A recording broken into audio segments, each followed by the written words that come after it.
Hey guys, it's Will with Dreamline Realty. Hope you guys are all staying safe during all this craziness that's going on with the coronavirus. But today I wanted to talk to you about how to be successful in a multiple offer situation. So I have still been really busy lately, even with everything that's been going on. I've still been out there showing properties, but still taking the right precautions and staying safe and stuff like that. But I've still been busy showing properties and stuff is still selling out there. Anything under 250, it's still in a multiple offer situation and flying off the shelf.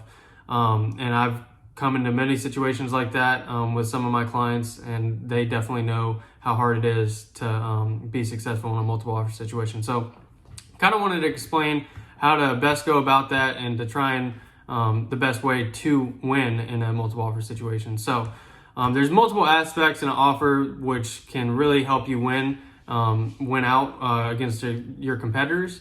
But so you got your due diligence fees, your earnest money fees, as well as your time frame. A time frame is a big factor lately for some of these sellers out there. They would rather have a short closing than a longer closing, as well as purchase price and closing cost incentives and stuff like that. So one of the big things though that a lot of sellers like to see, they like to see a higher earnest money compared to the other offers that are on the table.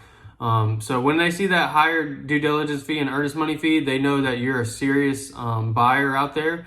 Because if you have a higher due diligence fee, you're going to have a least likely chance of wanting to back out from that deal, knowing that you could lose that higher due diligence fee. So it's a little bit safer of a bet for a seller to take that due diligence fee that's higher, knowing that it's a little bit more secure. So that's one bargaining factor or one negotiating factor that you can use to help you win in a multiple offer situation, is kind of bump up that due diligence fee to let that seller know that you're serious and you want this house and you are going to back out and want to lose out on a lot more money than some of the other offers are.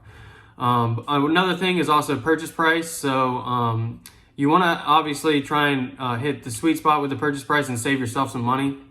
But sometimes you kind of need to put more money up front and have a higher purchase price just to try and stand out against all offers on the table.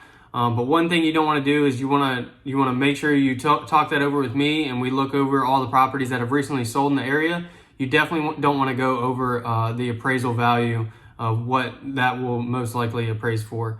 If it does go over appraisal value, some sellers don't like that. They don't like that. They think that you're going too high over what it could possibly appraise for, because that would come back in later in the negotiations of the contract and possibly have a deal fall through. But you don't want to go over that appraisal value.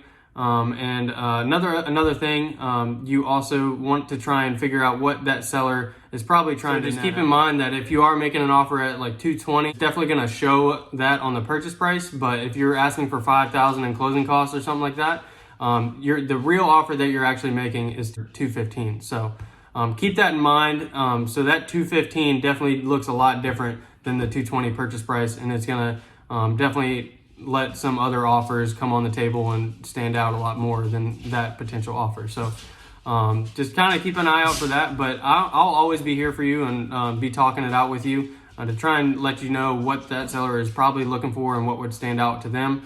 That way you can win that multiple offer situation and get that house that you really want. But it can be kind of tough. You just got to take one on the chin sometimes. There's just tons of buyers out there.